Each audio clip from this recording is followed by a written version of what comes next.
Listen, what do you want me to do? We've gone through all of our propane. We've gone through all of our gasoline. The power's been out for about a week. Unfortunately, there's nothing I can really do to get lights on in the house. We had a few candles, but we burned through all of our candles already. Honey, I know it's cold in the house. What do you want me to do? So you want me to come up with something? Well, let me think about it and see what we can come up with. Hi everybody, welcome back. So today what I'm going to work on is I'm going to make an oil lantern. I'm going to make this out of a few things that we have just laying around the house. So what I'm going to do is make an oil lantern today. The first thing that we're going to do is we're going to take our jar, and then we're going to need a fairly sturdy wire as well.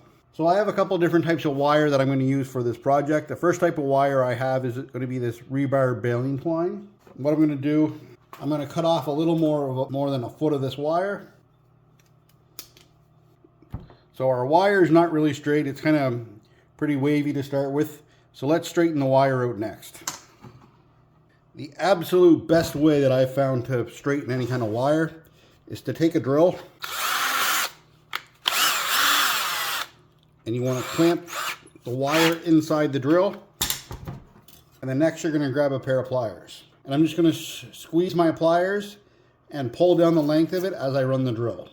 So what we'll do next is we're going to take a pen and we're going to wrap the wire around the pen, and we're going to give that 2 or 3 good wraps. You want to make sure that you're keeping those wraps roughly in the center of the wire. There we go. So we got a few wraps there. We're now going to take our pliers and we're going to squeeze that together.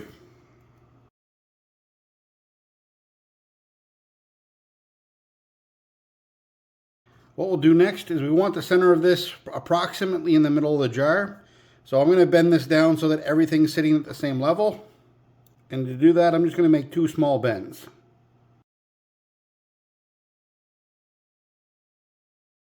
And I'm going to 45 this going back and then start to wrap it around the jar.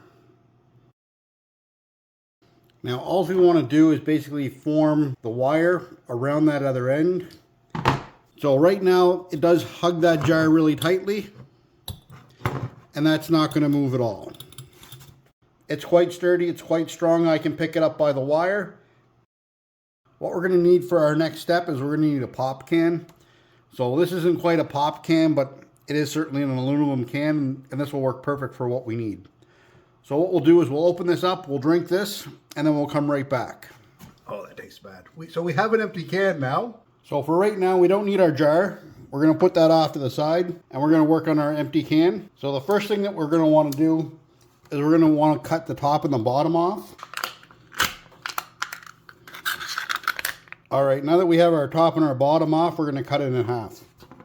So we want to clean up those edges on one side. So we'll take our trusty scissors on our multi-tool, and we also want to draw out that straight line as well. So I'm going to lay that down flat. And we can use something even as simple as a piece of paper to get that straight line. All right, now that we got our first straight line cut, we want this to be about the height of what our string is that we're going to put in here in a little bit. I might even use this as the entire height and just square off that other end. I don't need this to be the full size that it is right now, so I'm going to cut it in about half. Next, what we'll do is we're going to grab our pen again, and we're going to wrap this around our pen. All right, I just made 2 little cuts there, one on either side, and I'm going to draw a line through that. So now this should fit inside of the initial hole that we made, and then we're going to bend our holder so that's perfectly vertical. So the next step that we need to do, we're going to fill this with some sort of a natural coatage. The only natural coatage I have lying around is going to be some jute twine. A better material to use would be any kind of a cotton rope. You could use a cotton string out of a pair of jogging pants or something like that. A hoodie would work perfectly fine. It's really important, however, you don't use synthetic material, because synthetic material isn't going to have that wicking effect, and it's just going to melt. Now this cord is obviously quite a bit thinner than what's going to fit in here. So I'm going to take this cord, I'm going to do about 6 times the length that I think we need, maybe 7 times the length. And I'm just going to fold it over and give it a little twist. So once I've folded it over, I'm going to do the exact same thing again. I'm going to fold it over again, give it a couple more twists, And as you can see, after we do this a couple times, that is going to get quite a bit thicker. There we go. That's probably pretty good there now, and I'll cut that off. So once we're happy with our length and we have everything all cut off, we're going to feed that through. We have a little bit of extra wick on the bottom. That's going to help us soak up that oil. Now, depending on the height of the wick that you have sticking up, that's going to determine how big your flame is. The other thing that's going to determine how big your flame is going to be is how thick you make this. So if you make this with a thicker piece of rope, it's going to give you a bigger flame, and it's also going to eat through your fuel source a little bit faster as well. So what we'll do next is we're going to take some olive oil. You can use canola oil. Basically any kind of oil like this is going to work. We want to make sure that we get some on the top of our wick. All right, once we have some oil in there, we'll be able to light that on fire. So the first half of our project's all done. We have our little oil lantern all built. Okay, we're going to get our makeshift candle out of the way. The next thing that we're going to need is we're going to need some sort of a clay pot. So I have this extra pot kicking around the house that used to have a plant in it. We've transplanted that to a bigger pot, so this will work perfect. Want to make sure that there's no stickers or anything inside that can catch on fire, because this pot's going to get really hot. All right, so we got the inside of our pot all cleaned out from the soil that was in there. Now what we're going to need is we're going to need some sort of a wire. We could use the same baling twine that we used before. You could use a coat hanger to build this as well. Now I have a bunch of these nice thick rods that I'm not quite sure what they came from. I believe they were leftover extra pieces from something we used for a party, but these will be great for this project. What our objective here at the end of this is we're going to suspend this over our oil lantern, and our oil lantern is going to heat up this pot. So we have to have a little bit of an idea how high we want it. So I'm figuring this is probably a half decent height. So I'm going to bend these all at the same height. So my plan for these, I'm going to bend them a little bit at the middle so that we're kind of getting a circle shape. And then I'm going to bend these at 90 degrees at approximately the same height. My tomahawk was on the table. It has a ruler built right into the back. So I'm going to use that to measure my lines. I'll take my pliers out again. And then I'm going to bend these at 90 degrees right where I made those marks. And then we'll just reproduce this on the next one. Now I'm going to experiment with this a little bit.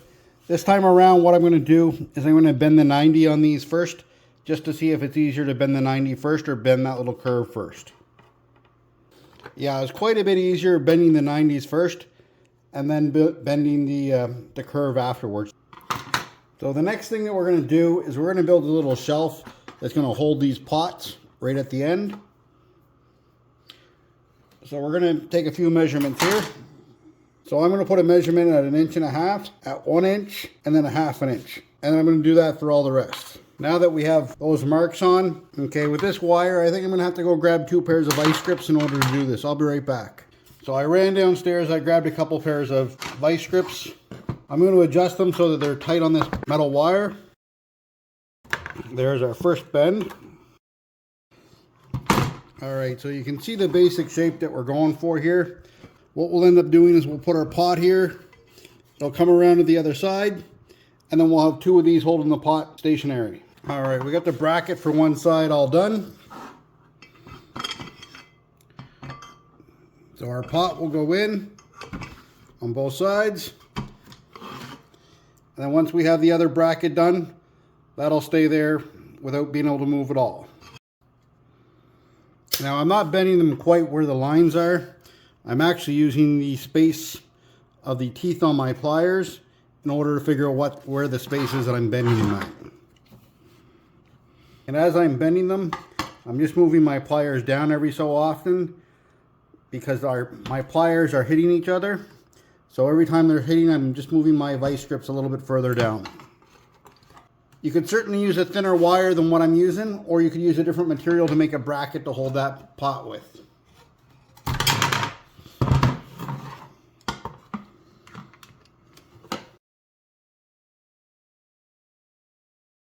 So I put my wires down on the base. Everything's all attached together. It's stable, it's not going to fall over. It rocks a little, but it's definitely not going to fall over. I wouldn't recommend that you leave any of these unattended because there has been situations where these have caught on fire. I cut a little bit off of this just to make the candle a little bit more efficient. Let it soak up that oil a little bit easier. So we're just going to use a smaller chunk of the can here.